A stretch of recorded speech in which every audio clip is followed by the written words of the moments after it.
Doctor Banikanta Kakati merit award. So' এই স্কিমটোৰ বিষয়ে তোমালোকে নিশ্চয় জানা। এই স্কিমটোৰ অধীনত ছাত্ৰ ছাত্ৰীসকলক অসম চৰকাৰে স্কুটি প্ৰদান কৰে। চ' আজি হৈছে 25 আগষ্ট।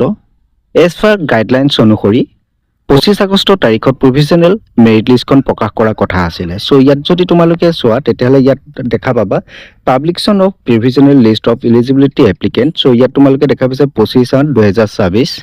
চ' এই লিষ্টখন কিয় প্ৰকাশ নকৰিলে তাৰ কাৰণটো কি হ'ব পাৰে মই দেখুৱাই দি আছো। চ' ইয়াত আপোনালোকে স্ক্ৰল ডাউন কৰিলে ইয়াত দেখা পাব notification for extension of online application. So' ইয়াত যদি তোমালোকে ক্লিক কৰা তেতিয়াহ'লে এখন নটিফিকেশ্যনৰ PDF ফাইল তোমালোকৰ ডিভাইচত ডাউনলোড হ'ব।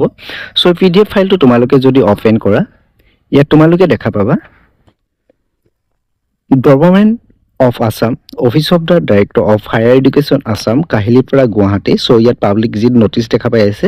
চ' নিশ্চয় আপোনালোকে জানে doctor Banikanta Kakati merit award 2024 যি অনলাইন এপ্লিকেশ্যন আছিলে তাৰ লাষ্ট ডেট আছিলে 21/8/2024, মানে 21 তাৰিখে ইয়াৰ যি ডেট আছিলে সন্ধিয়া 6 বজালৈকে। কিন্তু ইতিমধ্যে বহু ছাত্ৰ ছাত্ৰীয়ে এতিয়ালৈকে যি অনলাইন এপ্লিকেশ্যন হয়, অনলাইন এপ্লিকেশ্যন বা অনলাইন এপ্লাই এতিয়ালৈকে কৰা নাই। সেইবাবে ডাইৰেক্টৰ অফ এডুকেশ্যন বোৰ্ডে কি কৰিছে, ইয়াৰ যি এপ্লাই কৰা ডেট হয় এই এপ্লাই কৰা ডেটটো এক্সটেনশ্যন কৰিছে আৰু এক্সটেনশ্যন কৰি পেলাই কি কৰিছে ইয়াৰ লাষ্ট ডেট দিছে 31/8/2024, মানে আগষ্ট 31 তাৰিখলৈকে ইয়াৰ ডেটটো বঢ়াই দিছে।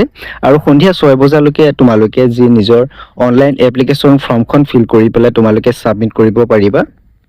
চ' যিসকল ছাত্ৰ ছাত্ৰী এতিয়ালৈকে স্কুটিৰ বাবে আবেদন কৰা নাই বা অনলাইন কৰা নাই তেওঁলোকে যিমান পাৰে সোনকালে নিজৰ স্কুটিৰ ফৰ্মখন আবেদন কৰি